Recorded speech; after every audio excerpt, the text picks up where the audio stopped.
नमस्कार मित्रांनो, मी कोमल नगरे. तुमचं सर्वांचं महापॉडकास्टमध्ये स्वागत आहे. आज आपल्यासोबत आहेत एस के नांदेडकर सर मोटिवेशनल स्पीकर, हिप्नॉटिस्ट आणि लाईफ कोच आहेत. सरांचा तब्बल 25 वर्षाचा एक्सपिरियन्स आहे.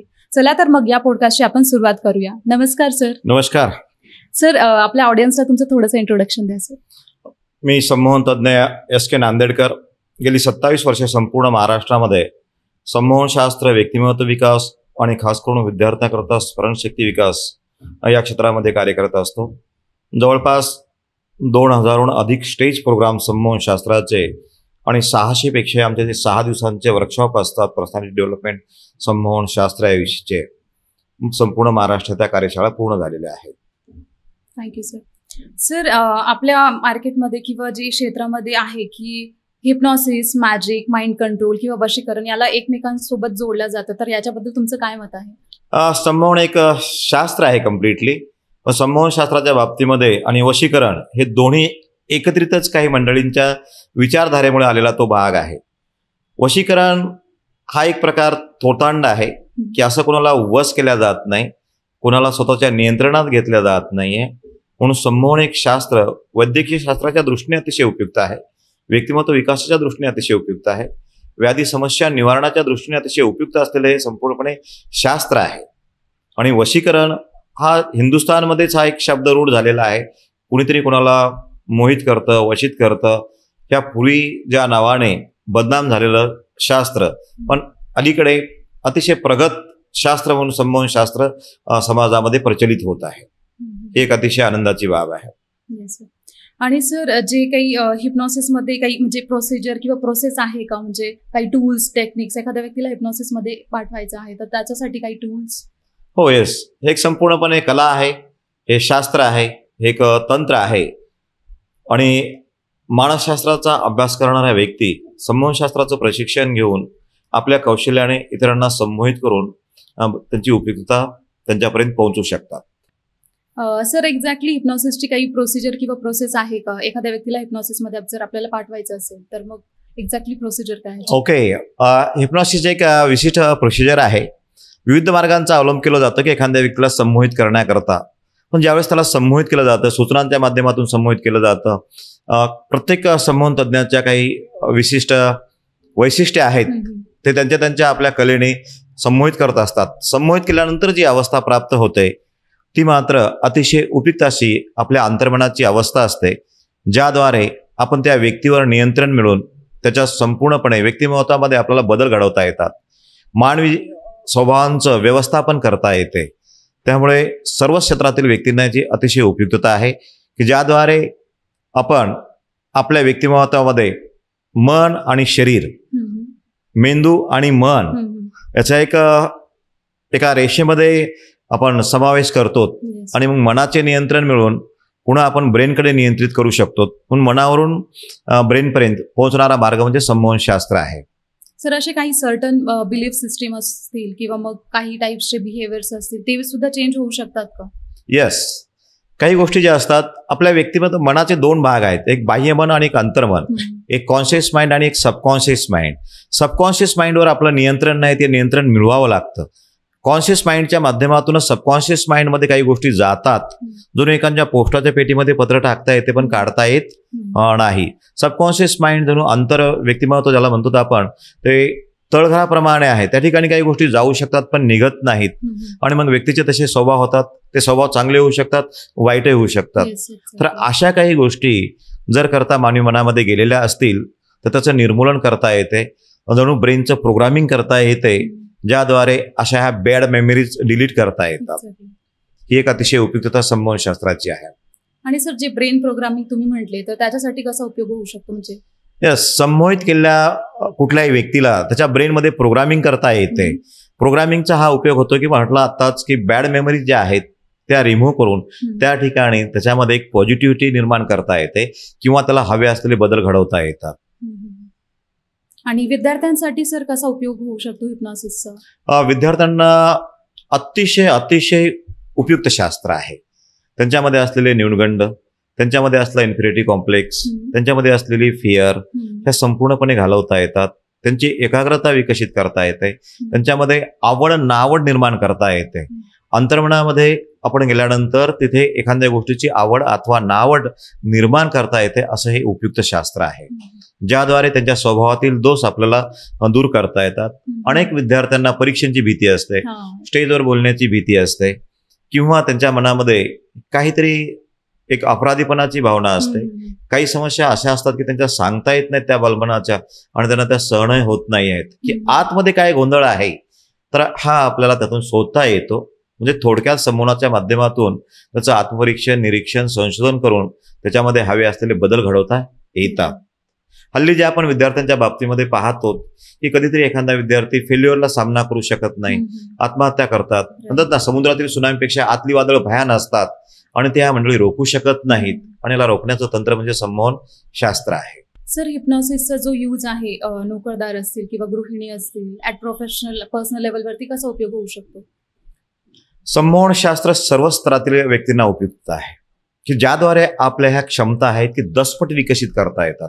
अगदी संमोहन शास्त्राच्या माध्यमातून शारीरिक क्षमतांचा विकास, बौद्धिक क्षमतांचा विकास आणि आरोग्य संपन्नता, आणि या सर्व गोष्टी सर्वांनाच उपयुक्त आहे. आरोग्य सर्वांना हवा आहे, क्षमतांचा विकास सर्वांना हवा आहे, आणि त्याद्वारे त्यांच्या जीवनात काही असणारे अडथळे की ज्या काही बिलीफ आहेत किंवा ज्या काही गोष्टी त्यांच्या अंतर्मनामध्ये गेलेल्या आहेत, ज्याद्वारे त्यांच्या मानसिक समस्यांचं निर्मूलन करून त्यांना एक सक्षम व्यक्तिमत्व बनवता येते, आणि त्याद्वारे प्रत्येक व्यक्तींनाच त्यांच्या दैनंदिन जीवनामध्ये संमोहन शास्त्राचा उपयुक्त होतो.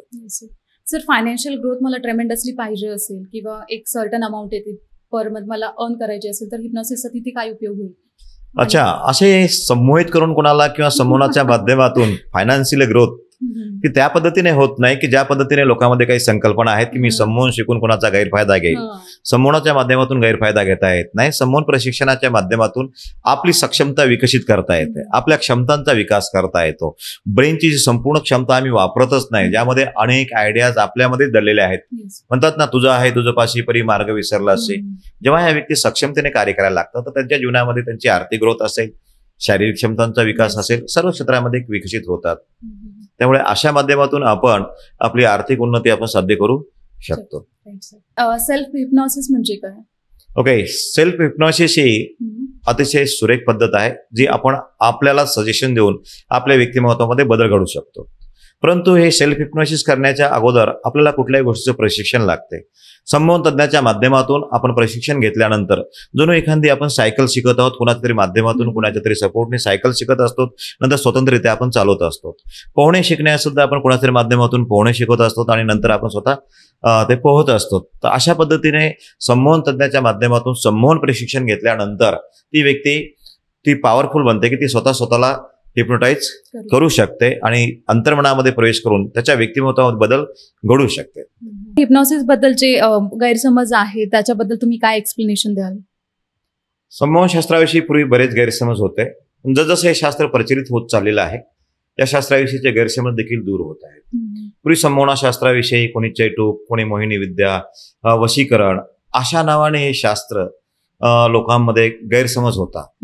आणि त्याचं कारण आहे की दोन प्रकारचे हिप्नोटिस आहे. एक स्टेज प्रोग्राम्स, एंटरटेनमेंट करता होणारा उपयोग संमोहनाचा आणि आरोग्याकरता होणारा उपयोग, ह्या दोन भागी आहेत, क्लिनिकल हिप्नॉसिस आणि स्टेज हिप्नॉसिस. स्टेज हिप्नॉसिसच्या माध्यमातून पूर्वी आम्ही देखील त्यामध्ये अपवाद नाही आहोत की अनेक करमणुकीचे प्रयोग करत असताना त्यामध्ये अशा काही गोष्टी संमोहित केलेल्या व्यक्तीकडनं करून घेतल्या जात असत आणि लोकांना त्यामुळे एक भीती पण वाटायची. कुणाला रांगणे आहे, कुठे कारली खाणे आहे, बऱ्याचशा काही गोष्टी अशा विनोदात्मक असायच्या त्या, परंतु त्यामुळे देखील काही गैरसमज निर्माण झाले किंवा त्या शास्त्राची व्यापकता खऱ्या अर्थाने समाजापर्यंत पोहोचू शकली नव्हती. की संमोहन म्हणजे केवळ एंटरटेनमेंट करता आहे किंवा कुणाला तरी वशीकरण करण्याकरता आहे, असा एक हलकासा गैरसमज होता. पण जसजसं शास्त्र वैद्यकीय शास्त्रामध्ये वापर केला जात आहे संमोहन शास्त्राचा, त्याविषयीची एक उपयुक्तता सर्वांच्या लक्षामध्ये येत आहे आणि आज सर्वच क्षेत्रामध्ये संमोहन शास्त्राचा वापर अतिशय प्रभावीपणे केला जात आहे. सर, हे क्लिनिकल हिप्नॉसिस आणि जे स्टेज आहे, स्टेज हिप्नॉसिस, याच्यामध्ये काही फरक आहे का? यस, क्लिनिकल हिप्नॉसिस आणि स्टेज हिप्नॉसिस मध्ये हा फरक आहे. एखाद्या व्यक्तीला त्या हिप्नॉटिक स्टेजमध्ये नेल्यानंतर त्यांच्याकडनं विविध प्रकारचे कार्यक्रम, मनोरंजन, कधी न गाणारा एखादी व्यक्ती गाऊ लागतो, कोणीतरी रांगत आहेत, कोणी रडत आहे आणि अशा काही प्रकारचे मनोरंजनात्मक कार्यक्रम, कधी नृत्य न करणारी व्यक्ती नृत्य करायला लागते. तर हे जे कार्यक्रम आपण बघितले असतील त्या संमोहनाच्या माध्यमातून ते आश्चर्य वाटणारे आहेत, परंतु ती मर्यादित करणारे आहेत संमोहनशास्त्राला. संमोहनशास्त्र हा स्टेज हिप्नॉसिसचा भाग झाला, पण क्लिनिकल हिप्नॉसिसमध्ये संमोहनशास्त्राच्या माध्यमातून उपचार करून शारीरिक मानसिक समस्यावर अतिशय प्रभावीपणे उपचार करता येतात आणि हे उपचार विना औषध आहेत. त्यामुळे हे शास्त्र जास्तीत जास्त वैद्यकीय शास्त्रामध्ये वापर करण्याकरता उपयुक्त यावं अशी माझी मनोगत आहे, मनोइच्छा आहे. असे काही आजार आहेत त्याच्यावरती सुद्धा इफेक्टिव्ह आहे का हिप्नॉसिस? यस, केवळ सायकोसोमॅटिक आणि सोमोसायकॅटिक ह्या दोन्ही प्रकारच्या आजारांना संमोहनशास्त्र उपयुक्त ठरते. मनाचा आणि शरीराचा अतिशय संबंध आहे. आपल्या अंतर्मनामध्ये ही सामर्थ्य, अंतर्मनामध्ये ही शक्ती आहे. विचारांचा, कल्पनांचा परिणाम होऊन तशा पद्धतीची जणू रसायन शरीरात तयार होतात. आपली रोगप्रतिकारक शक्ती बूस्ट होते आणि म्हणून शारीरिक समस्यावर देखील अनेक लोकांच्या बाबतीमध्ये माझ्याकडे अनेक केसेस आहेत की ज्या काही वेळेस मेडिकल सायन्समध्ये औषध उपचार होऊन बऱ्या न झालेल्या केसेस संमोहनशास्त्राच्या माध्यमातून बऱ्या झालेल्या आहेत. मानवी शरीर एक आश्चर्य आहे, मानवी बॉडी ही एक आश्चर्यजनक रिझल्ट क्रिएट करते. सारखं संशोधन होणे यावर गरजेचं आहे. ज्यावर विश्वास ठेवणे कठीण जाते की वैद्यकीय क्षेत्रामध्ये एखाद्या आजारावर उपचार होत नाहीत आणि संमोहनाच्या माध्यमातून होतात आणि तेही विना औषध होतात, हे लोकांना असंभव वाटते. पण त्या संभव आहेत की ज्या माझ्याकडे शेकडो केसेस आहेत. आपण केस स्टडी विषयी बोलला होतात की आपण कल्पनाही करू शकत नाही. उदाहरणामध्ये एक संभाजीनगर शहरामध्ये जोगदंड नावांचे ग्रस्त होते आणि त्यांचे उपचार चालू होते बरेचसे. ते उपचार न झाल्यामुळे ती आली व्यक्ती, आता डॉक्टरांनी सांगितलं होतं की जगणार नाही, पण आंतरिक शक्तीच्या माध्यमातून तो एक रिझल्ट असा आलाय की आज ती मुलगी कॉलेजलाही आहे, चांगल्या पद्धतीने आयुष्यही जगत आहे. काही समस्या अशा असतात की केवळ मानसिक भावना, कल्पना, विचार यामुळे त्या थोडासा राईचा पर्वत होणे म्हणतात ना, समस्या छोटी असते परंतु ती व्यक्ती एखाद्या निगेटिव्ह विचारधारेमध्ये गेल्यानंतर ती स्वतः समस्येला वाढवत असते. ही त्याची निगेटिव्हिटी काढून त्याच्या आंतरिक व्यक्तिमत्वामध्ये तशा प्रकारच्या कमांड सूचना देऊन त्याला एक सक्षम म्हणून तो स्वतःच्या रोगप्रतिकारक शक्तीद्वारे आपल्या शारीरिक समस्यावर देखील नियंत्रण मिळू शकतो, शारीरिक समस्यातून देखील बाहेर पडू शकतो. अशा अनेक केसेस आहेत. म्हणून हातबल निराश न होता की जेव्हाही कुठे उपचार संपतात त्यावेळेस अवश्यपणे संमोहनशास्त्र ही एक आरोग्य संजीवनी, संमोहनशास्त्र एक वरदान ठरत आहे. संमोहनशास्त्राचा उपयोग शारीरिक समस्या असोत अथवा मानसिक समस्या असोत याकरता अतिशय चांगल्या पद्धतीने करता येतो. स्ट्रेस मॅनेजमेंट असेल किंवा बिझनेस डेव्हलपमेंटसाठी याचा काय वापर होऊ शकतो? संमोहनशास्त्राच्या माध्यमातून एकंदरीत आपल्या मानवी ब्रेक, मनाचा ब्रेक, उत्तम ब्रेक म्हणतो ना, मनावर नियंत्रण मिळवणे, त्या मनावरून विचारावरून ब्रेनवर नियंत्रण मिळवता येते. आणि ब्रेनवर नियंत्रण मिळवल्यानंतर आज सर्व समस्या एकच आहे की समस्या कुठलीही असो सर्वप्रथम मानवी मेंदूमध्ये निर्माण होते. समस्या असेल अथवा संशोधन असेल आणि निर्मूलन मानवी ब्रेनमध्येच आहे. ब्रेनचे जे काही आश्चर्यकारक रिझल्ट्स आहेत ते आजही वैद्यकीय शास्त्र असो किंवा या संशोधनामध्ये अपुरे ठरणारे आहेत. आपण कल्पनाही करू शकत नाही. मी गेली 27 वर्षे प्रयोग करत असताना संमोहनशास्त्रामध्येही ज्या गोष्टीचा उल्लेख हे होऊ शकत नाही त्याही गोष्टी होताना दिसतात. उदाहरणार्थ एखाद्या ज्यांना ऐकता येत नाही किंवा मूक बधीर आहेत अशावर संमोहनाचा प्रयोग होऊ शकतो का? तर काही केसेसमध्ये संमोहन तज्ञाच्या कौशल्याने होऊ शकतात आणि त्यांनाही काही लाभ आपल्याला देता येतो. खरं तर मी या बाबतीमध्ये संशोधन करत आहे, पुन्हा केसेस पूर्ण माझ्याकडे आलेल्या नाही आहेत. पण एकच वेळेस अपवादात्मक आहे म्हणा ती केस संमोहनाचा रिझल्ट म्हणा की मूक बधीर महिलेवर मी प्रयोग करून बघितले होते आणि ते बऱ्याच प्रमाणामध्ये यशस्वी झालेले आहेत. अशा जास्त केसेस नाही आहेत, पण एकच केस आहे माझ्या 27 वर्षाच्या आयुष्यामध्ये, म्हणून त्यावर मी देखील संशोधन करत आहे की आणखी यामध्ये काय डेव्हलप करता येईल. तर हा विषय सातत्यानं संशोधनात्मक आहे. पण पूर्वी संमोहनशास्त्राच्या इतिहासामध्ये की अशा व्यक्तीवर संमोहनाचे प्रयोग होऊ शकत नाहीत हा एक उल्लेख मी माझ्या वाचनात होता, परंतु त्याला अपवादही ठरलेला आहे. त्यामुळे संशोधन करणाऱ्यांनी, संमोहनशास्त्रात कार्य करणाऱ्यांनी सातत्याने संशोधनात्मक पद्धतीने कार्य करावं अशी इच्छा आहे माझी. युवक असतील, सोशल मीडियाचा जमाना आहे, त्याच्यामध्ये बराचसा टाइम ते वेस्ट करतात, मोबाईल ऍडिक्शन होऊन जातं. याच्यासाठी काही उपाय आहेत का हिप्नॉसिसमध्ये? हो, अतिशय. स्वभावाला औषध नाही म्हणतो ना आपण, आणि स्वभावाला निश्चितपणे औषध आहे. आणि संमोहनशास्त्र तुमच्या स्वभावात हवे तसे बदल घडवता येतात. कसा शांत हवा आहे, रागीट हवा आहे, तुमची आवड नावड बदलवता येते. त्यामुळे मोबाईल ॲडिक्शन असेल किंवा इतर व्यसनाधीनता असेल, संमोहन शास्त्राची उपयुक्तता व्यसनमुक्ततेकरता, स्वभावातील बदल करण्याकरिता, व्यक्तिमत्वातील हवे तसे बदल घडवण्याकरता अतिशय उपयुक्त शास्त्र आहे. त्यामुळे प्रत्येक क्षेत्रामध्ये किंवा विद्यार्थीच नव्हे, सर्वसामान्य व्यक्तींचे काहींचे रागीट स्वभाव असतात, काही व्यक्तींच्या मनामध्ये एखाद्याविषयीच राग असतो. हे मेंटल ब्लॉकेज आहेत आणि मेंटल ब्लॉकेज दूर करता येतात, स्वभावामध्ये बदल घडवता येतात. सर, हे मेंटल ब्लॉकेजेस जे आहेत ते कसे रिमूव्ह होतात? ओके, हे मेंटल ब्लॉकेज जे आहेत ते एखाद्याविषयी एखादी आपण धारणा म्हणतो, त्याचे बिलीफ म्हणतो स्ट्रॉंगपणे, की तो पॉझिटिव्ह असू शकतो, तो निगेटिव्ह असू शकतो. आणि हा एक सहजतेने व्यक्तिमत्वामध्ये केवळ जे समाजात चाललेल्या गोष्टी आहेत त्यातूनच काही वेळा मेंटल ब्लॉकेज तयार होतात. काही हेरिडिटीच्या माध्यमातूनही मेंटल ब्लॉकेज असतात. उदाहरणार्थ, एखाद्या मुलीची आई रागीट आहे आणि तिच्याशी त्याच्या आईनं ज्या पद्धतीने ट्रीट केलेलं आहे त्याच पद्धतीने ते संस्कार त्या मुलीच्या ब्रेनमध्ये गेलेले असतात. हे आपण कल्पनाही करू शकत नाही की शांत सुसवाई असणारी मुलगी जेव्हा ती आई बनते तर आपल्या मुलांनाही तशाच पद्धतीने ट्रीट करते. हा तिचा मेंटल ब्लॉक आहे. आणि संमोहन अवस्थेमध्ये जाऊन ज्या मेमरीजमध्ये ज्या बॅड मेमरीज आहेत त्या डिलीट करता येतात आणि अशा पद्धतीचे मेंटल ब्लॉकेज घालवता येतात. ही अतिशय उपयुक्तता आहे संमोहन शास्त्राच्या माध्यमातून. कारण या मेंटल ब्लॉकेजमुळे सध्या नसलेल्या समस्या देखील आपल्या आई वडिलांकडनं आलेल्या, आजी आजोबाकडनं आलेल्या अशा काही व्यक्ती गुण दोषांना दूर न केल्यामुळे त्यांच्या दैनंदिन जीवनामध्ये खूप व्यत्यय येतात, अडथळे येतात. हे त्यांचे मेंटल ब्लॉकेज घालून आपण त्यांना चांगल्या पद्धतीने त्यातून एक चांगलं व्यक्तिमत्व आपण घडवू शकतो, जे शांत सुस्वभावी अभ्यासू असं म्हणतो ना, की अशा व्यक्तिमत्वामध्ये बदल घडवता येतात. हिप्नॉसिसचा पॅरेंटिंगसाठी कसा उपयोग होऊ शकतो? हिप्नॉटिक्सचा पॅरेंटिंग करता अतिशय उपयोग आहे. खऱ्या अर्थाने आर्ट ऑफ पॅरेंटिंग जी आहे, आजकाल मुलं खूप हुशार चतुर निघत आहेत की आपण काय सांगतो त्यापेक्षा आपण काय करतो त्यांच्यावर त्यांचं फार लक्ष असतंय. मुलांचा इमोशनल कप हा फार नाजूक असतो आणि म्हणून त्यांना आपण ज्या पद्धतीने विचार देऊया तसं त्यांचं व्यक्तिमत्व घडत राहते. विचारामध्ये खूप सामर्थ्य आहे. तुमच्या जीवनाचं नंदनवन करू शकतात, ते वाळवंटही करू शकतात.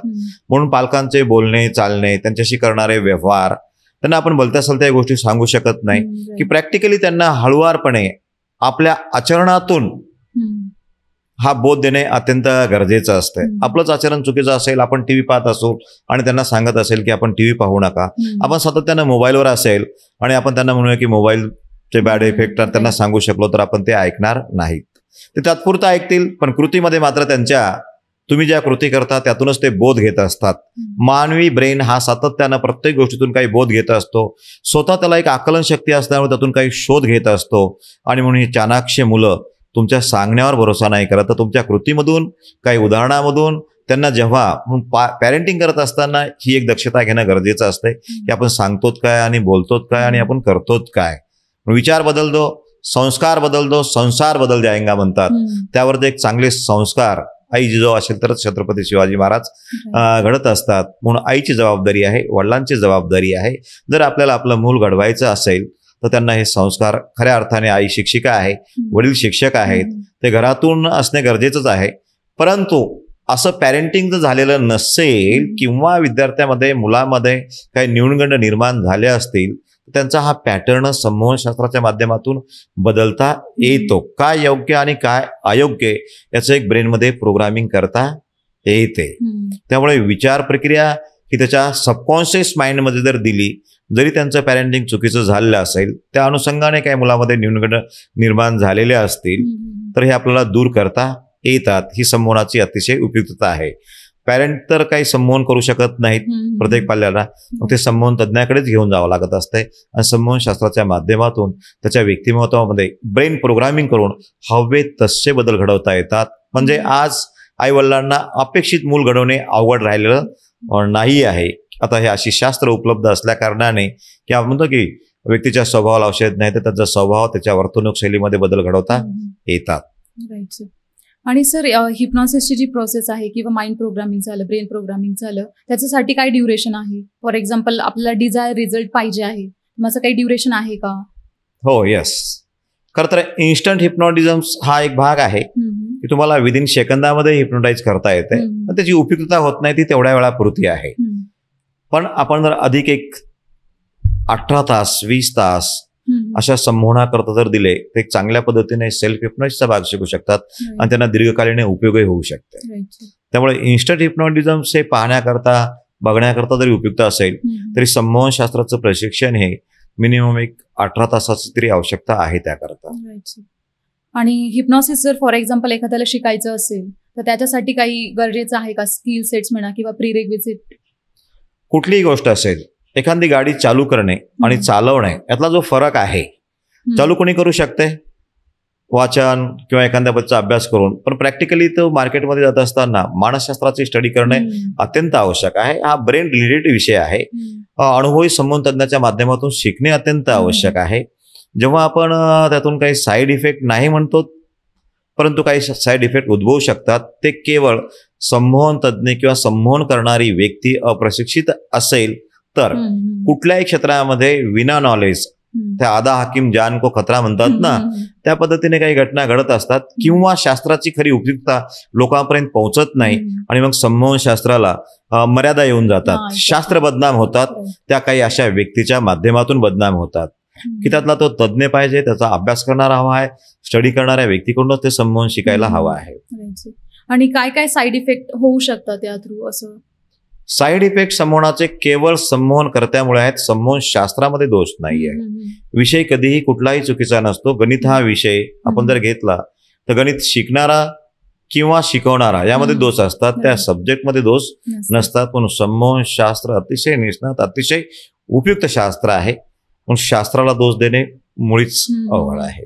हा साईड इफेक्ट काही वेळा स्टेज प्रोग्राम करत असताना स्टेजवर नृत्य करत आहेत व्यक्ती, पुढे काही सपोर्टिंगला नाही आहे आणि कोणीतरी खाली स्टेज करून खाली पडू शकतो, अशा पद्धतीचे इफेक्ट येतात. कारण हा एक वेळेस माझ्याही कार्यक्रमामध्ये माझ्याकडून झालेली चूक आहे, ती मी पुढे सुधारली.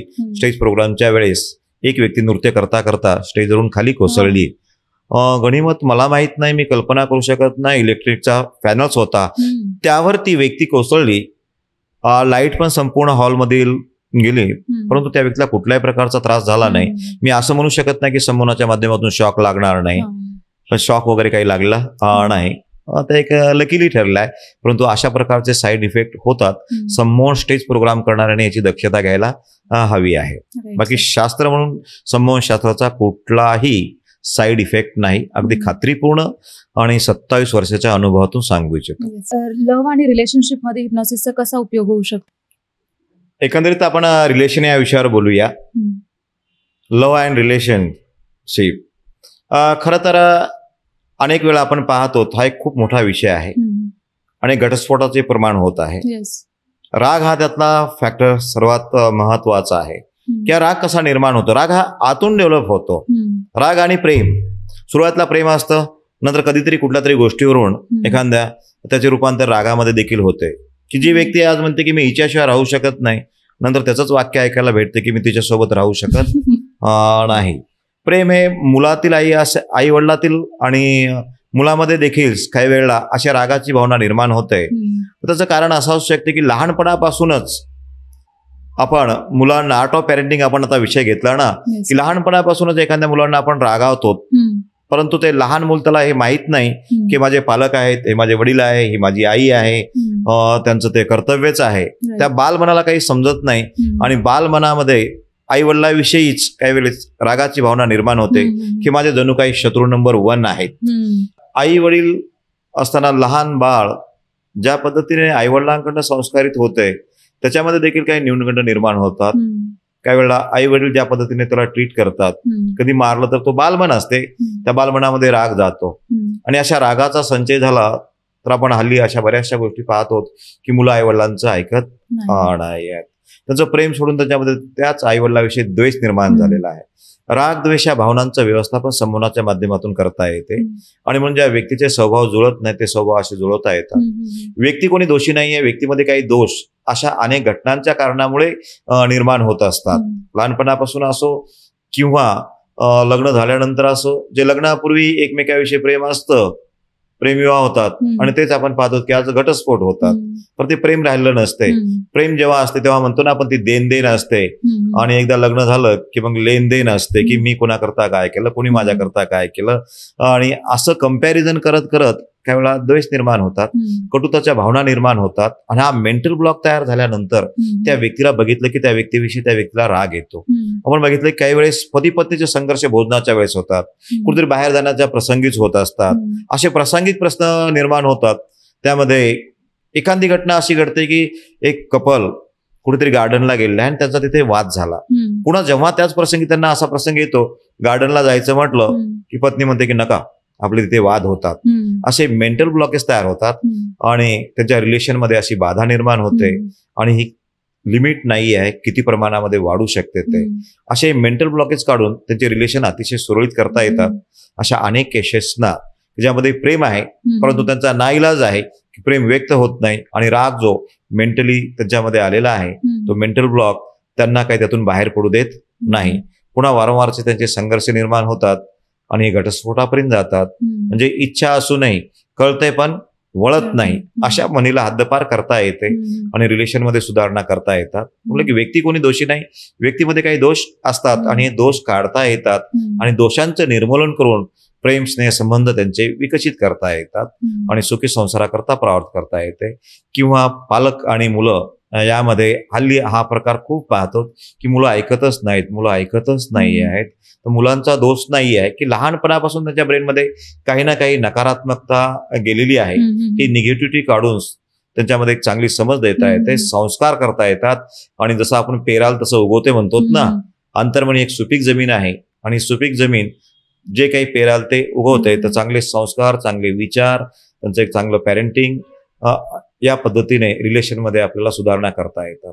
रिलेशन हा सर्वच ठिकाणचा भाग आलेला आहे. एखाद्यांना बॉसविषयी राग असतो, बॉसविषयी भीती असते आणि ती भीती त्याला काही कार्य चांगल्या पद्धतीने करू देत नाही. रिलेशन जर असेल, चांगल्या वातावरणामध्ये चांगली कामं होतात. ऑफिस असेल, कुठलंही ठिकाण असेल की त्या ठिकाणचं वातावरण फार महत्वाचं असतंय आणि हे देखील रिलेशन्सवर परिणाम करत असते. काही वेळा अशा बोलण्या चालण्यातून एकमेकाविषयी राग द्वेष निर्माण होतात आणि संपूर्ण वातावरण खराब होते, तिथे रिलेशन खराब होतात. अनेक नातेसंबंधामध्ये अशा घडणाऱ्या घटनांमधून काही मेंटल ब्लॉकेज होतात. हे जर दूर केले तर रिलेशनमध्ये सुधारणा करता येतात. म्हणून लव्ह अँड रिलेशनशिपमध्ये संमोहन शास्त्र अतिशय अतिशय उपयुक्त ठरतं.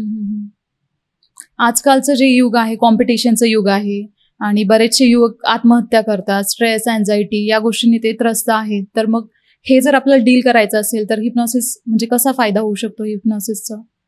ओके, हा एक अतिशय महत्वाचा प्रश्न आहे. हल्लीच्या युवकांना अपेक्षांचं ओझं भरपूर आहे, अनेक अपेक्षा आहेत आणि त्या अपेक्षांची जेव्हा पूर्तता करू शकत नाही तेव्हा मनामध्ये एक स्ट्रेस निर्माण होतो. त्यांची काही स्वप्न असतात, जीवनामध्ये काही इच्छा असतात, अपेक्षा असतात, काही करू पाहत असतात आणि ते जेव्हा घडत नाही स्ट्रेस येतो. त्या स्ट्रेसचं जेव्हा निर्मूलन केलं जात नाही तेव्हा विविध मार्गाचा अवलंब केला जातो. काही मुलं व्यसनी होतात, काही आत्महत्येलाही प्रवृत्त होतात, जगणे नकोसं वाटतं, त्यांच्यामध्ये उदासीनता येते. म्हणून स्ट्रेस हा विषय खरं तर स्ट्रेस दोन्ही प्रकारचा असतो. काही पॉझिटिव्ह स्ट्रेस असतो, काही निगेटिव्ह स्ट्रेस असतात जीवनामध्ये. स्ट्रेस हा प्रत्येक क्षणोक्षणी आपल्याला अनुभवायला मिळतो, परंतु करिअरच्या बाबतीमध्ये जेव्हा स्ट्रेस येतात ही चांगली समजच असणारी मुलं देखील डिप्रेशनमध्ये जातात, एन्झायटी मध्ये जातात. त्यावेळेला त्यांचं ओव्हर थिंकिंग खूपच वाढलेलं असतंय आणि ते मेंटली देखील डिस्टर्ब होत असतात. पण स्ट्रेसचा परिणाम अतिशय गंभीर आहे, त्याचं व्यवस्थापन होणे अत्यंत गरजेचं आहे. म्हणजे एकंदरीतच लाईफ मॅनेजमेंट हा जो भाग आहे की जीवनामध्ये अनेक स्वप्न, इच्छा, अपेक्षा याच्याशी तडजोड करण्याची क्षमता कमी होत चाललेली आहे. म्हणजे पेलू शकत नाहीत, हे झेलू शकत नाहीत, तेव्हाच त्यांना एक अधिक स्ट्रेस येतो. पण त्याच्यामध्ये ही लेवल जर वाढवली, त्यांचा कॉन्फिडन्स वाढवला, त्यांची समज वाढवली, त्यांना अनेक पर्याय जर उपलब्ध झाले तर हे डिप्रेशन मध्ये जाणारे कधी कुठल्याही गोष्टीला एकच मार्ग नसतो, एकमेव मार्ग नसतो. जर आपण इथून या ठिकाणून एक 50 किलोमीटर असलं एखाद्या दुसऱ्या शहराला जात असेल आणि आपल्याला माहिती असलेला एक मार्ग आहे, त्या मार्गाने आपण जात असतो, पण तो मार्ग जर बंद असेल तर निश्चित एवढी खात्री घ्यायला हवी की हा काही एकमेव मार्ग नाही, तो एक मार्ग आहे. जीवनामध्ये अनेक पर्याय असतात, परंतु जेव्हा स्ट्रेसमध्ये जातात तर आपण मतिगुंग होणे म्हणतो ना, तसंच मन त्याला साथ देत नाही आणि अशा वेळेस तो स्ट्रेस वाढतच जातो, त्याला पर्यायी मार्गही सुचत नाहीत, तशा पद्धतीचं व्यवस्थापनही नसतंय. त्यामुळे हल्ली मुलं अगदी परीक्षेमध्ये काही वेळेस तर पेपर दिल्यानंतरच आत्महत्या करतात की माझा हा पेपर अवघड गेलेला आहे. म्हणजे मुद्दल घेतलंच नाही, व्याज देण्याची प्रक्रिया हल्ली मुलाकडनं घडते. पण त्याच्यामध्ये संयम, आत्मविश्वास या विचारांचा अभाव दिसून येतो आणि परिणामी स्ट्रेस हा त्यांच्यावर कार्य करून जातो आणि जे आपण पाहतो मग स्ट्रेसच्या माध्यमातून घडणाऱ्या विविध घटना ह्या समोर येत असतात. सर, आजकाल आपण बघतोय की ओव्हर थिंकिंगचं जे प्रमाण आहे खूप जास्त वाढलेलं आहे, युवकांमध्ये असेल, गृहिणींमध्ये असेल. पण असंही होतं की जो आपण जास्त विचार करतोय आपल्याला असं वाटतं की हे आपल्यासोबत नाही व्हायला पाहिजे, मग त्याच गोष्टी आपल्यासोबत होतात. तर असं का होतं? ओके, म्हणूनच म्हणलं की मनचित्ती ते वैरिणा चित्ती. मनामध्ये आपण जे काही सारखे चिंतन करत असतो ते काही वेळेस आपण ते सकारात्मक असतात, काही वेळेस ते नकारात्मक असतात आणि असं घडू नये असं घडू नये म्हणत असतो आणि तेच परत्याला येते. स्पर्धात्मक युगामध्ये हा ओव्हर थिंकिंग प्रकार जो आहे हा थिंकिंगचाच प्रकार आहे. पण मनुष्य खूपच आणि खूप खूप अतिविचार करायला लागलेला आहे आणि विचार करत असताना तो कशा पद्धतीचे विचार करतो यावर त्याचं लक्ष नसतं. कदाचित आपण केलेले विचार तेच आपल्याला, आपण जे सारखे मनामध्ये विचार घोळत असतो, आपण जे बोलत असतो तसेच आपण जगत असतो, तसंच आपण भोगत असतो. त्यामुळे विचारांचे परिणाम व्यक्तींच्या शरीरावर, मनावरच नव्हे तर केवळ शरीरावरही होत असतात. पण या विचारावर विचार करायला हवा की खरोखरच हे कितपत वास्तविकतेमध्ये काय आहे. सत्य आणि वास्तविकता यामध्ये एक दरी आहे. परंतु आपण सूर्यपुरीला उगवतो सत्य आहे, पण वास्तविकता पुरतोच फिरत असते. विचार करण्याला मर्यादा नाहीत, कशापचे विचार करू शकतो, पण वास्तवतामध्ये कितपत आपण ते उतरू शकतो किंवा त्याची वास्तविक स्थिती काय आहे. म्हणून अशा पद्धतीच्या विचारावर थोडंसं नियंत्रण जर केलं तर आपण त्यातून सुटका करू शकतो. तर ओव्हर थिंकिंग हा भाग काही फारसा समस्याग्रस्त नाही आहे, पण तो आज समस्या झालेला आहे. त्याला नियंत्रित करून एक वास्तव विचार मनाला जर दिले तर यातून आपण सुटका करू शकतो. सर, आजकाल आपण बघतो की जे मॉडर्नायझेशन आहे किंवा जंक फूड खाण्याचं जे प्रमाण आहे ते जास्त वाढलंय, त्याच्यामुळे बरेचसे आजार सुद्धा वाढले आहेत, जसं की कॅन्सर असेल. तर त्याच्या अल्टरनेटिव्ह आपण हिप्नॉसिस यूज करू शकतो का तो आजार डील करण्यासाठी? हो, समोनाची एक अतिशय उपयुक्त आहे, ती म्हणजे मानवी ब्रेनमध्ये आपल्याला आवड आणि नावड, आपल्याच ब्रेनमध्ये एक केंद्र आहे. ही आवड नावड बदलवता येते. संमोहनाच्या काही प्रयोगामध्ये, एंटरटेनमेंटच्या प्रयोगामध्ये संमोहनकर्त्याचे प्रयोग बघितले असतील की ते कारली खातात आणि ती त्यांना गोड लागतात. चवीचं नियंत्रण ब्रेनकडे आहे आणि चवीवर नियंत्रण मिळून त्याची आवड नावड बदलवता येते. न कळत सातत्याने आपण मार्केटमध्ये ही जी मुलं आहेत या फास्ट फूडच्या एकमेकाचं पाहून किंवा त्याच्या चवीने, त्याच्या टेस्टीने त्यांना ती एक आवड निर्माण झालेली असते आणि ही नावडमध्ये निर्माण करता येते. आवड नावड मग कुठल्या असो, त्याकरता व्यसनमुक्ततेकरता देखील संमोहनाचा उपयोग करता येतो. गुटखा, बार, तंबाखू, विविध प्रकारचे करणारी व्यसन, त्या मनाला एक आवड निर्माण झालेली असते, त्याच त्या गोष्टी करत असतात की जोपर्यंत आपण याविषयी नावड निर्माण करणार नाही, ती पण सबकॉन्शियस माइंडमध्ये जाऊन करणार नाही, तोपर्यंत यातून सुटका नाही. तर फास्ट फूडच्या बाबतीमध्ये हल्ली माझ्याकडे बऱ्याचशा केसेस येतात आणि हे बदल घडवता येतात.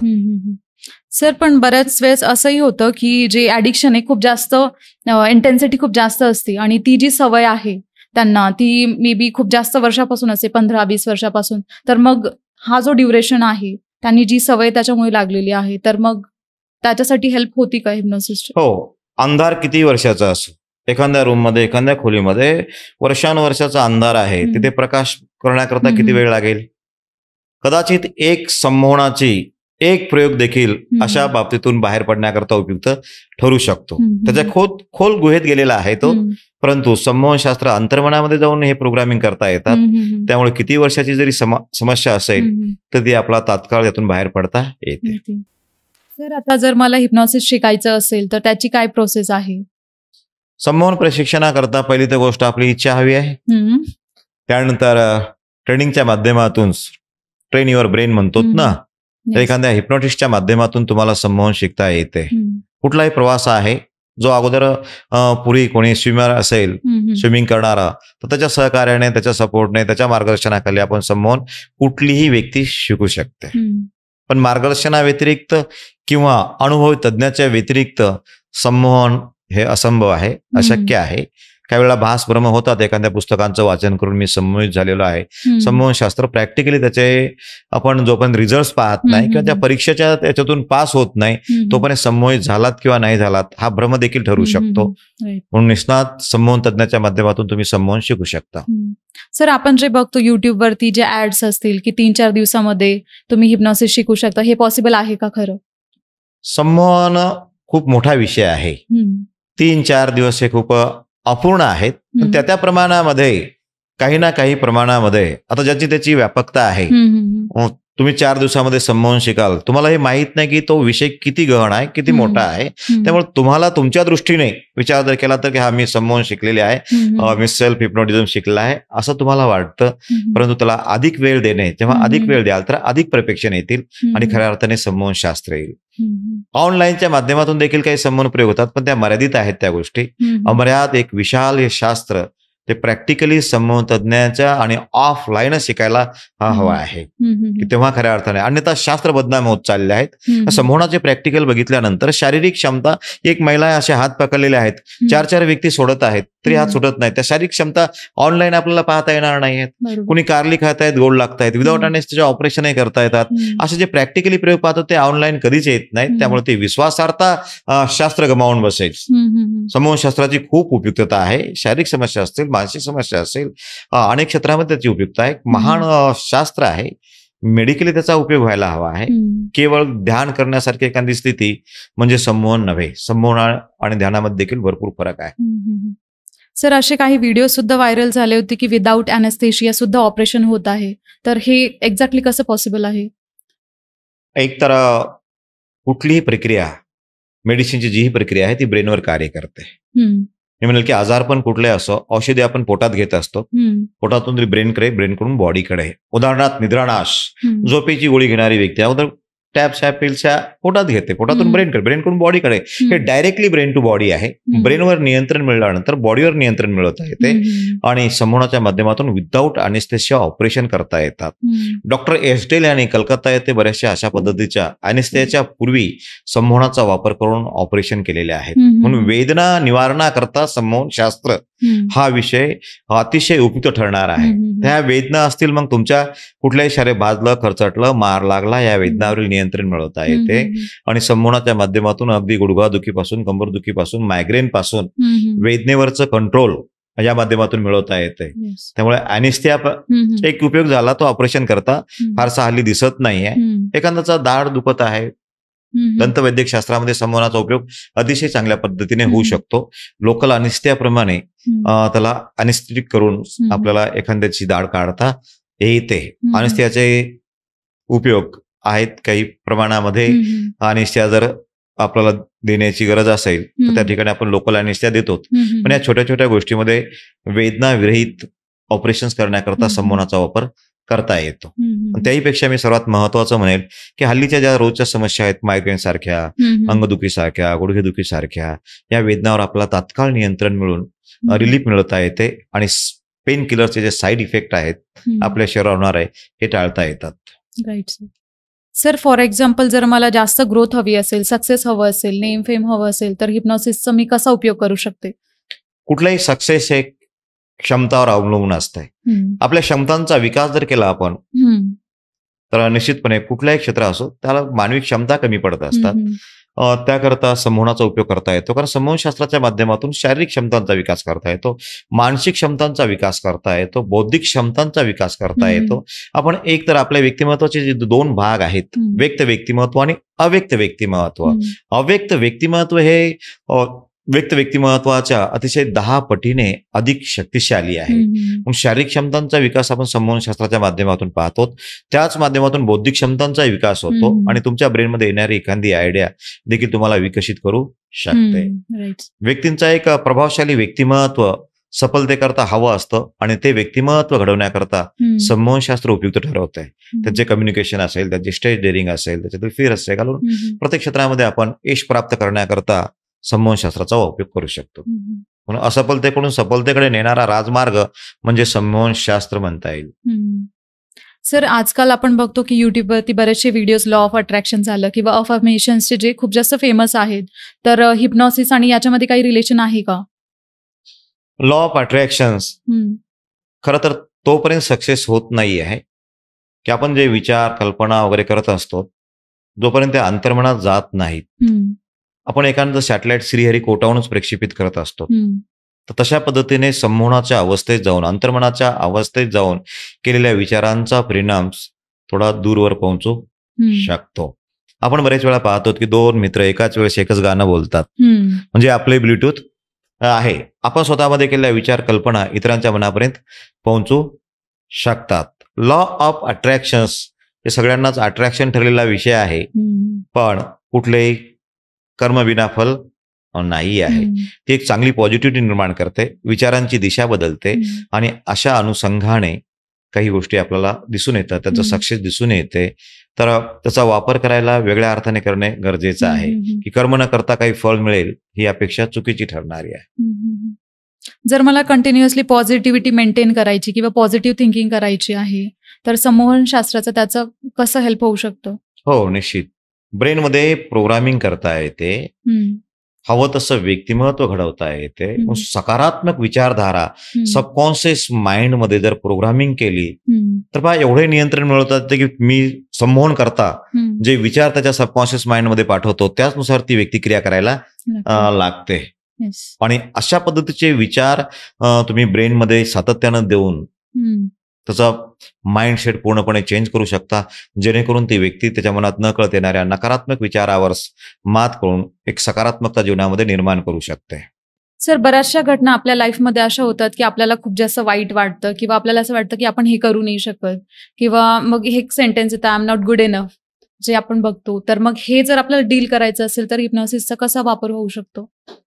खरं तर एक फार मोठी समस्या निर्माण आहे की स्वतःवरच स्वतःचं प्रेम नसतं, स्वतःविषयीच मनुष्य स्वतःला कमकुवत समजत असतो. त्याच्या जीवनात घडणाऱ्या घटना याच्याशी तो तुलना करत असतो आणि त्यामधून अनेक विद्यार्थी असतील, कुठलीही व्यक्ती असेल, मोठी व्यक्ती देखील संसारात असेल, शैक्षणिक जीवनामध्ये असेल, व्यवसायामध्ये आहे, जी कंपॅरिझन मध्ये गेलेली असते आणि मी एवढा सक्षम नाही अशी त्याच्यामध्ये एक भावना निर्माण होते. किंवा लहानपणी माझे पालक एवढे सक्षम नाहीत की मी अशा ठिकाणून वाढलेलो आहे, स्वतःमध्ये काही न्यूनगंड त्याच्यामध्ये निर्माण होतात. आणि म्हणून सर्वात अवघड जर कुठली गोष्ट असेल तर स्वतःवर प्रेम करणं. इतरावर प्रेम करणं सोपं आहे, सफलता आणि असफलतेमधील ही दरी आहे. ज्या व्यक्ती स्वतःवर प्रेम करतात त्या क्षमतांना प्रेझेंट करत असतात आणि ज्या व्यक्ती स्वतःमध्ये अशा पद्धतीचे न्यूनगंड पाहत असतात, कमतरतेची भावना त्याच्या जीवनामध्ये भरपूर अडथळे निर्माण करत असते आणि तो कुठेतरी लो फील करतो स्वतःला. त्याचा कॉन्फिडन्स असेल, बोलण्यामध्ये असेल, त्याच्यावर एक इफेक्ट होत असतो. आणि असफल ठरण्यापाठीमागे ही एक सगळ्यात महत्वाची गोष्ट आहे, ती म्हणजे स्वतःवर प्रेम न करणे. मी निश्चित सांगू इच्छितो प्रत्येकांना की स्वतःवर प्रेम करा. आपल्या वीकनेसपेक्षा, वीक पॉईंटपेक्षा जे काही आपला स्ट्रॉंगपणा आहे तो व्यक्त करायला हवा आहे. प्रत्येक व्यक्तीमध्ये ज्या पद्धतीने त्याचे काही वीकनेस असतात, त्याचे स्ट्रेंथ पॉईंट असतात, पण जेव्हा मनुष्य अशा न्यूनगंडामध्ये जातो तर तो आपली स्ट्रेंथ न पाहता आपल्या त्या विकनेसवर जास्त फोकस करतो. मग रंग असेल, रूप असेल, कुठल्या उंची असेल, वजन असेल किंवा आर्थिक स्थिती असेल, त्या सर्व गोष्टीमध्ये तो सारखा कम्पेअर करत राहतो आणि स्वतःमध्ये असा इन्फिनिटी कॉम्प्लेक्स निर्माण करतो की मी कुठेतरी अशा ठिकाणी जन्मलोय किंवा माझ्यामध्ये ही एक कमतरता आहे. ती कमतरतेची भावना जीवनामध्ये सातत्याने त्याला कमतरता निर्माण करते. पण बाउन्सिंग बॅक ॲबिलिटी त्याच्यामध्ये निर्माण करता येते. हे जे त्याचे विचार आहेत ते बदलता येतात आणि त्याच्यामध्ये कॉन्फिडन्स भरून त्याला सक्षम बनवता येते. म्हणून अशा व्यक्ती ज्या कधी लहानपणापासून हे व्यक्तिमत्व घडत असते. लहानपणी एखादा विद्यार्थी स्टेजवर बोलण्याकरता जातो, शाळेच्या स्पर्धेमध्ये तो 3ऱ्या वर्गात आहे, 4थ्या वर्गात आहे, एखादं गाणं गायला जातो आणि गाणं गाता गाता त्याला कोणतरी अपमानित करतं की तुझा आवाज वगैरे, आणि तेव्हापासून त्याच्या ब्रेनमध्ये बसते की मी लोकांसमोर गाऊ शकत नाही, लोकांसमोर प्रेझेंट करू शकत नाही, मी म्हणजे असा. तर मी म्हणजे असाच नाही, मी तर कसा, मी जसा विचार करतो तसा. पण हे सारं संमोहनाच्या माध्यमातून सबकॉन्शियस माइंडमध्ये प्रोग्रामिंग करावं लागतं.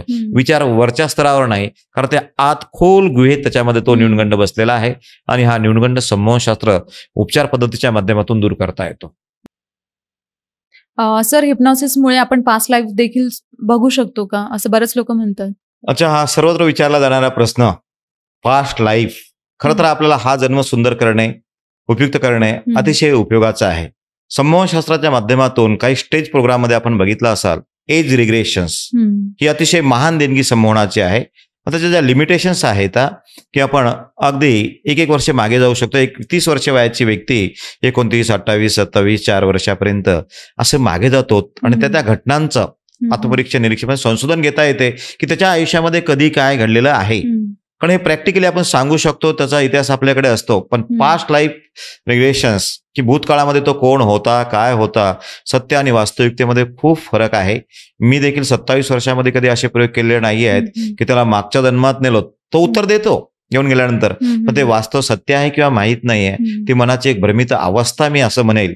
त्यामुळे हा जन्म मात्र संमोहनाच्या माध्यमातून तुम्हाला अगदी तुमच्या कळत्या वयापर्यंत 5 वर्ष वयापर्यंत मागे नेऊन त्या ठिकाणच्या घटनांचा शोध घेता येतो आणि अशा घटनामुळे त्याच्या लाईफमध्ये घडलेला चुकीच्या घटनांचा परिणाम त्याच्या आजच्या लाईफवर होत असेल तर ते आपल्याला काढता येते. पण त्या स्टेज प्रोग्राममध्ये जेव्हा अशा प्रकारचे प्रयोग केले जातात की एखादी व्यक्ती रांगत आहे, लोकांना एक वेगळा गैरसमज होतो, त्यामुळे संमोहनाविषयी अपप्रचार देखील होतो. पण त्यावेळेस ते संमोहन करते, कारण ते प्रयोग करत असतात, याचं विश्लेषण करू शकत नाहीत. अतिशय उपयुक्त गोष्ट आहे एज रिग्रेशन.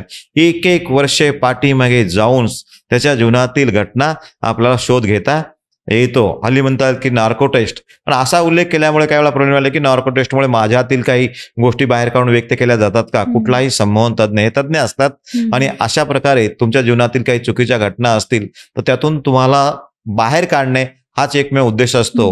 की नार्को टेस्ट म्हणजे संमोहनशास्त्र नव्हे, संमोहनशास्त्राच्या माध्यमातून एज रिग्रेशन करता येते.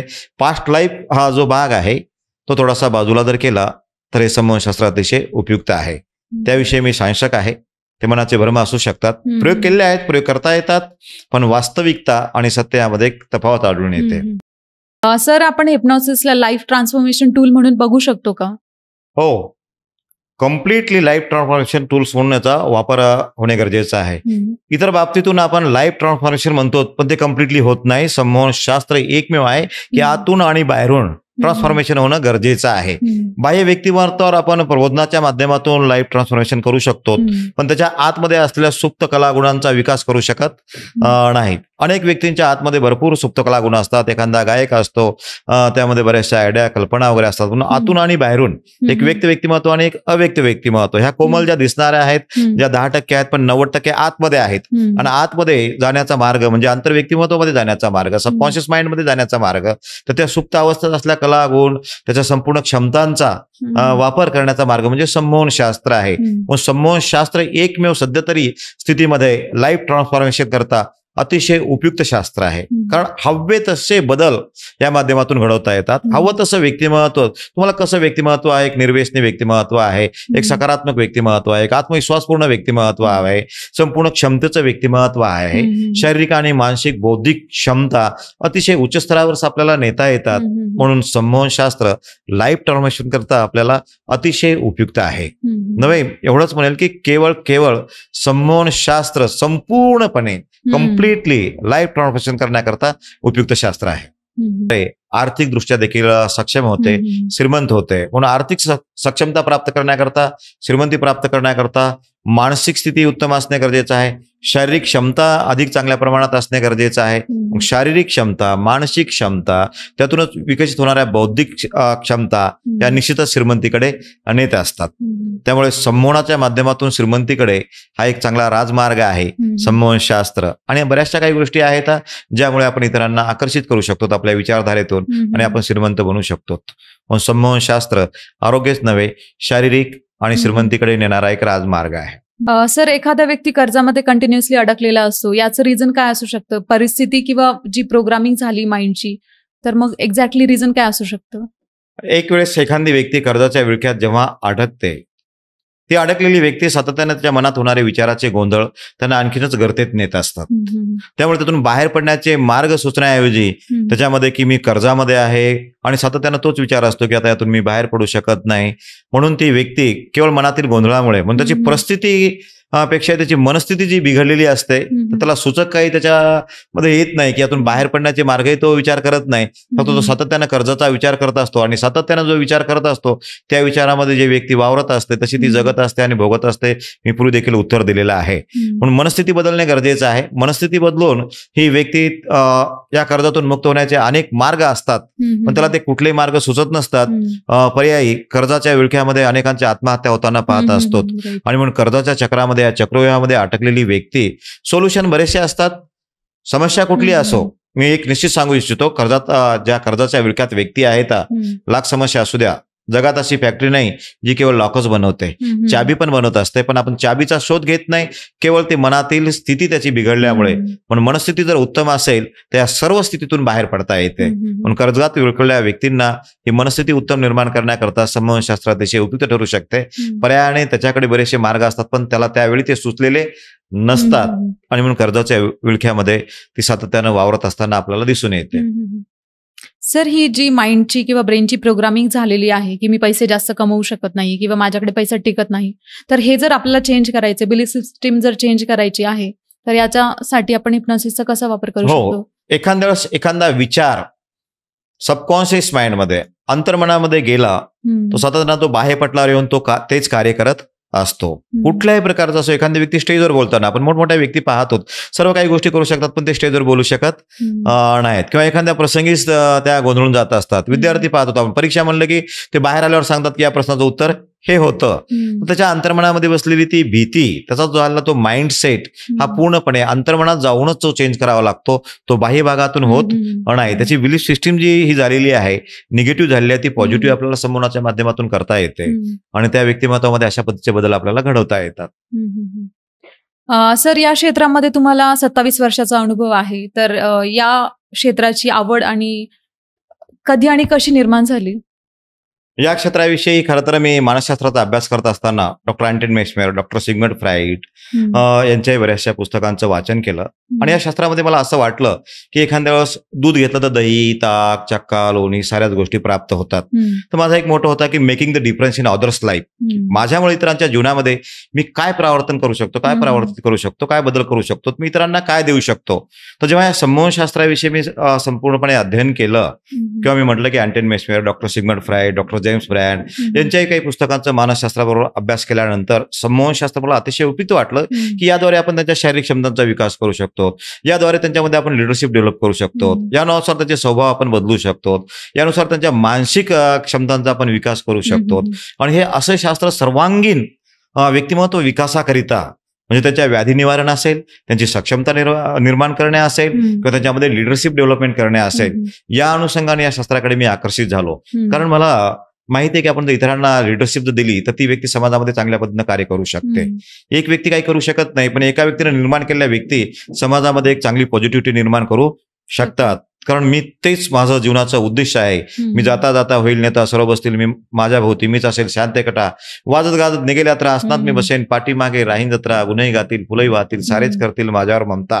की मी अशा प्रकारच्या जे काही न्यूनगंड आहेत, जे काही लोक त्रस्त आहेत, त्या कुठे शारीरिक समस्या असतील, मानसिक समस्या असतील, किंवा त्यांच्या मनामध्ये इन्फिरिटी कॉम्प्लेक्स झाला असेल, तर अशा व्यक्तींना सक्षम बनवणे आणि समाजामध्ये त्यांच्याकडनं चांगल्या पद्धतीने कार्य होईल आणि समाज सुधारण्याकरता माझं एक योगदान लाभेल, अशा अनुषंगाने या सर्वांगीण दृष्टिकोनातून या शास्त्राकडे मी वळालेलो आहे. आणि या अनुषंगाने आज मला आनंद आहे, गर्व वाटतो. अनेक डॉक्टर निर्माण झालेले आहेत, अनेकांचे कोचिंग क्लासेस आहेत, अनेकांच्या इंडस्ट्रीज आहेत, काही उद्योजक निर्माण झालेले आहेत, आणि काही अशा समस्या, रोगी बनकर आते और योगी बनकर जाते आहे, अशा समस्येतून देखील काही व्यक्तींना, ज्या सर्व समस्या अगदी मेडिकल सायन्सला देखील चॅलेंज ठरले आहेत, त्या संमोहनाच्या माध्यमातून त्यांचे निदान केल्यामुळे मला गर्व वाटतो, अभिमान वाटतो. म्हणून हे शास्त्र किंवा हा जो करिअरचा भाग मी निवडलेला आहे, मला तो खूप आनंद देतो आणि अतिशय अतिशय उत्साहीपणे या ठिकाणी मी कार्य करत असतो. जर आपले जे प्रेक्षक आपल्याला बघतायत, तर त्यांना करिअर ऑप्शन म्हणून हे निवडायचं असेल, तर तुम्ही त्यांना काय सल्ला द्याल? अतिशय संमोहन शास्त्र, खरं तर आजही हिप्नॉटिस्टची संख्या, संमोहन तज्ञाची संख्या अतिशय दुर्मिळ आहे. त्यामुळे फारशा लोकांना माहित नसेल तरी येणाऱ्या कालावधीमध्ये या स्पर्धात्मक युगामध्ये अशा समस्या उद्भवत आहेत. त्या शारीरिक असतील, मानसिक समस्या असतील, त्यांच्या विचारामुळे, त्यांच्या नकारात्मकतेमुळे, टेन्शनमुळे त्यांच्यामध्ये शारीरिक व्याधी निर्माण होत आहेत. डॉक्टरांची संख्या आजही याही घडीला अपूर्ण आहे. आणि विना औषध उपचार पद्धती म्हणून संमोहनशास्त्र अतिशय उपयुक्त ठरणार आहे. त्यामुळे अनेक लोकांना, अनेक युवकांना यामध्ये करिअरच्या संधी आहेत. येणाऱ्या कालावधीमध्ये ही फार आज आत्महत्येचे प्रमाण पाहत असतो. आज इतर विद्यार्थ्यांमध्ये ज्या काही न्यूनगंड आहेत, काही व्यसनाधीनता आहे, प्रत्येक ठिकाणी हे शास्त्र उपयुक्त ठरू शकते. अतिशय महान शास्त्र आहे आणि यामध्ये अफाट संधी आहेत करिअर करण्याच्या. म्हणून युवकांना यावर अतिशय स्टडीपूर्ण या विषयाकडे बघायला हवा आहे. सर, अशा काही स्पेशल केसेस तुम्ही बघितल्या किंवा अनुभवलाय का की खरंच मेडिकल ट्रीटमेंटद्वारे नाही बरा झाला आणि हिप्नॉसिसमुळे त्यांना इम्पॅक्ट किंवा रिझल्ट आले? अतिशय चांगला प्रश्न विचारलात की अशा बऱ्याचशा काही केसेस आहेत. रोगी बनकर आते और योगी बनकर जाते की ज्या बेडवर 3-3, 4-4 वर्षापासून होत्या. मेडिकल सायन्समध्ये अनेक उपचार केले, अनेक डॉक्टरांकडे चक्रा मारून देखील ज्या त्या समस्येतून बाहेर नाही पडल्या. अशा काही समस्याग्रस्त की ते केवळ संमोहन उपचार पद्धतीने दुरुस्त झालेले आहेत. एक महिला होती की ज्यांना माझ्या संमोहन उपचाराकरता येणारी अक्षरशः उचलून आणावं लागत होतं आणि ती केवळ 6 दिवसामध्ये चालायला लागली. आणि त्या महिलेने जेव्हा शेवटी सांगितलं की मी फक्त बेडून उठू शकत नव्हते, मी आत्महत्या करणार होते, मला सारखं शॉक घ्यावा लागत होता, मी या वेदनेशी जुळलेला आहे. एक महिला होती जिच्या हाताच्या वेदना, ज्यांच्या घरी डॉक्टरे आहेत, त्या कुठेच थांबत नव्हत्या. बरेचसे उपचार केले आणि त्या वयवर्षे 65 वर्ष वयांची महिला असेल, तिला हात तोडून टाकावा वाटत होता. रात्र झोप लागत नव्हती आणि ती महिला आज आनंदाने जीवन जगत आहे. मेडिकल सायन्सची उपयुक्तता आहे, पण काही वेळेला त्याही ठिकाणी उपचार न झालेले पेशंट जेव्हा यातून दुरुस्त होतात तेव्हा आश्चर्य वाटते. एक युवक घेऊन येतो आपल्या आईला, अक्षरशः रिक्षानेच येणारा युवक की माझी आई आता आयुष्यातून उठू शकत नाही, असा संपूर्ण परिवाराचा कल झाला होता आणि ती महिला चालू शकत नव्हती, उठू शकत नाही. ती महिला देखील आज चांगल्या पद्धतीने जीवन जगत आहे. अशा बऱ्याचशा केसेस आहेत. म्हणून मी सांगत असतो की रोगी बनकर आते और योगी बनकर जाते आहे. त्या शरीराचा माझ्याही 27 वर्षाच्या अनुभवापेक्षाही शरीरातल्या या शरीरशास्त्राविषयी हा प्रश्न अनुत्तरे राहणार आहे. मग सारखा शोध घ्यावा, प्रत्येक गोष्टीतून बोध घ्यावा, अशा घटनातून बोध घ्यावा आणि संमोहन शास्त्रावर आणखी शोध घ्यावा. कारण काही लोकांना असं वाटतं की कसं काय शक्य आहे की जे उचलून आणणारे पेशंट ह्या तर शारीरिक व्याधी आहेत, शरीराचा आणि मनाचा घनिष्ठ संबंध आहे. तुम्हाला जर एक कैरी म्हटलं तर आताही तोंडाला पाणी यायला लागतं. तशा पद्धतीची रसायनं शरीरामध्ये तयार होतात आणि आपण अशा शारीरिक समस्यावर देखील संमोहनशास्त्राच्या माध्यमातून उपचार करू शकतो. हा प्रश्न थोडासा मेडिकल सायन्सच्या लोकांना असंभव वाटेल. 27 वर्षाच्या अनुभवातून माझ्या अशा अनेक केसेस आहेत ज्या शारीरिक समस्याच्या आहेत आणि ज्या संपूर्ण मेडिकल सायन्समध्ये उपचार करून बऱ्या न झालेल्या आहेत. म्हणून सर्व उपचार जर थांबले असतील तर संमोहनशास्त्र उपचार हे वरदान ठरत असतात आणि संमोहनशास्त्राविषयी, संमोहन उपचार पद्धतीविषयी जागरूकता निर्माण होणे गरजेचं आहे आणि त्याचा उपयोग घेणे गरजेचं आहे.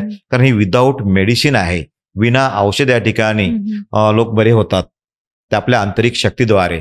संमोहनशास्त्राच्या अशा केसेसचा स्टडी करणे आणि त्यातून संमोहनशास्त्रामध्ये काही शोध घेणे आवश्यक आहे. जे सायकॅट्रिक आहेत, मानसोपचार तज्ज्ञ आहेत, यांनी देखील काही मानसिक समस्येच्या बाबतीमध्ये, मानसिक समस्या जर सौम्य स्वरूपाच्या असतील तर त्यातून सहजतेने व्यक्ती बाहेर पडत असतात. आज मेंटल हॉस्पिटलला जातो, कधीच व्यक्ती बाहेर जगामध्ये जगत असताना ती सक्रियतेने जगत नाही.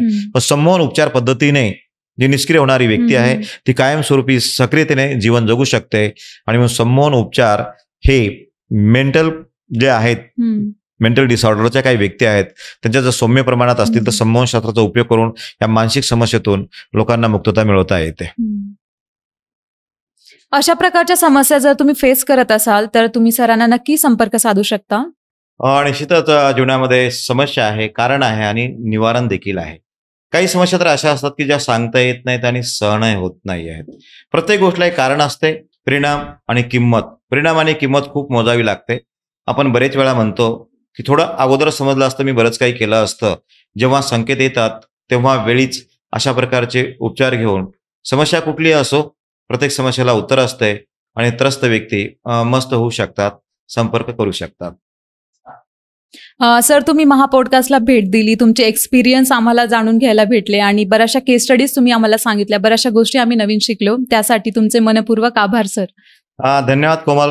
आपला महापॉडकास्ट आणि आपली टीम खरं तर अतिशय बहुमूल्य ही मुलाखत आपण या महापॉडकास्टला घेतला, त्याबद्दल तुमचे आणि तुमच्या टीमचे मी धन्यवाद व्यक्त करू शकतो. ही ग्रेट भेट असावी असंच व्यक्त करू इच्छितो. धन्यवाद. Thank you sir. ओके.